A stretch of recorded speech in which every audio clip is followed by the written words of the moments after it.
News when you want it with Bloomberg News Now. I'm Amy Morris.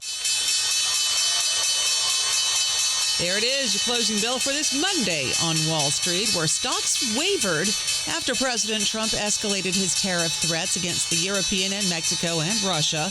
Traders also gearing up for results from big banks. We're going to get to all of that just ahead. But first, let's bring you those closing numbers. We do it for you each day here at Bloomberg. The S&P 500 gained 9 points.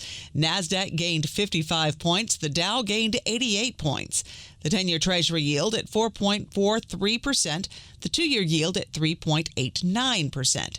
We'll get back to the markets in just a moment, but first we are hearing from the Supreme Court that the justices will allow the Trump administration to continue its purge of the Education Department. This decision lifts a lower court order that required the reinstatement of as many as 1,400 workers. That's not going to happen now. The justices ruled that President Trump may resume dismantling the Department of Education while the case continues on appeal. 3 justices dissented. More than 20 Democratic-led states have sued the Trump administration over billions of dollars in frozen funding for after-school and summer programs for more than 1 million students. Congress set aside money for the programs at Boys and Girls Club, the YMCA, and public schools to provide academic support, enrichment, and childcare. But the Trump administration says it wants to make sure recipients' programs align with the Republican president's priorities. After a meeting with NATO Secretary General Mark Rutte, President Trump in the Oval Office threatened more severe tariffs on Russia. We're very, very unhappy with them, and we're going to be doing very severe tariffs if we don't have a deal in 50 days.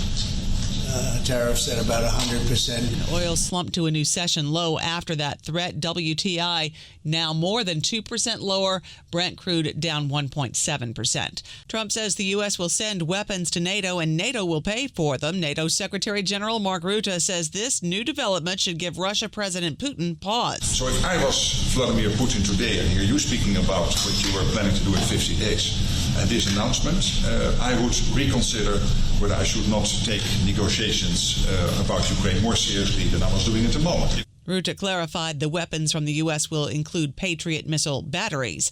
Brookings Institution senior fellow Angela Stent says 100% tariffs on Russia would mean more to their trading partners. What that would mean is sanctions on China, sanctions on India. They're the 2 largest purchasers of Russian oil. Probably a country like Turkey as well, which purchases a lot of Russian oil. So they are threatening those countries. Hear more from Angela Stent on the Bloomberg Businessweek Daily podcast.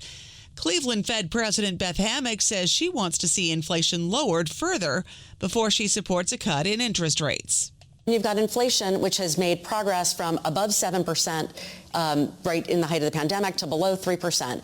But we've still been hanging out in that same range below 3% for some period of time. Cleveland Fed President Beth Hammack speaking with Fox Business News.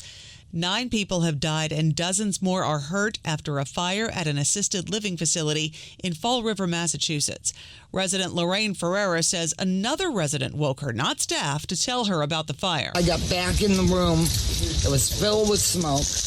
I went into the bathroom filled with smoke. I opened the window as far as I could, and then I hung out the window yelling, "Help, help, second floor." The Massachusetts Firefighters Union says inadequate staffing hindered their response.